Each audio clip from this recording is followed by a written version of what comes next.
RLA music Sonki Darbhanga presents.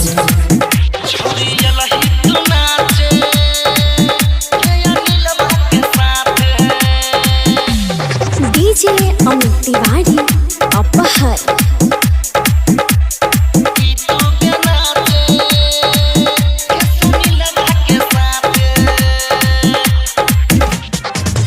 छौरी यलही तू नाचे गे नीलवा के साथ।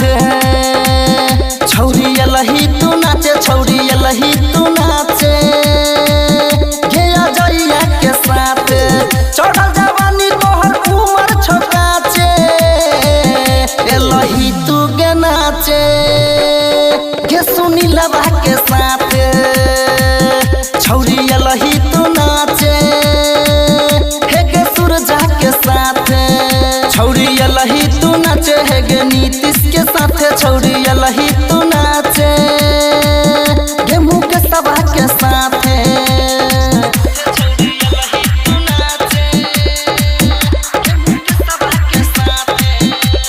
DJ Amit RLA music Sonki Darbhanga presents.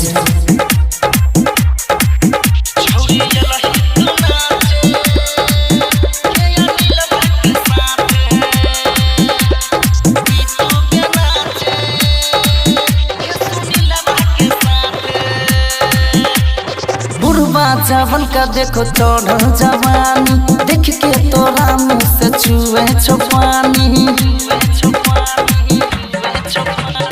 बुढ़वा जवन का देखो चढ़ल जवानी, देख के तोरा मुँह से छुए छै पानी।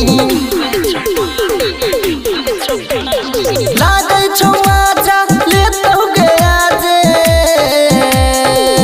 छौरी यलही तू नाचे गे विवेकवा के साथ। छौरी यलही तू नाचे हे गे सोनू के साथ।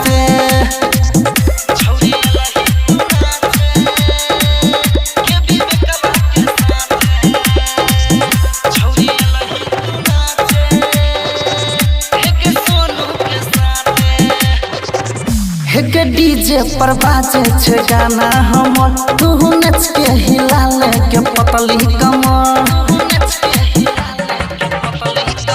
हे डीजे पर बाजे छे गाना हमर, तू नच के हिला ले के पतली कमर। देखे में लागे छी तू गे छोटे, यलही तू गे नाचे कृष्णा के साथ। यलही तू गे नाचे, यलही तू गे नाचे हे गे शंभू के साथ। छौरी यलही तू नाचे रबना के गे साथ। छौरी यलही तू नाचे हे मुकुंदा के साथ। नाच लेना। RLA music Sonki Darbhanga presents.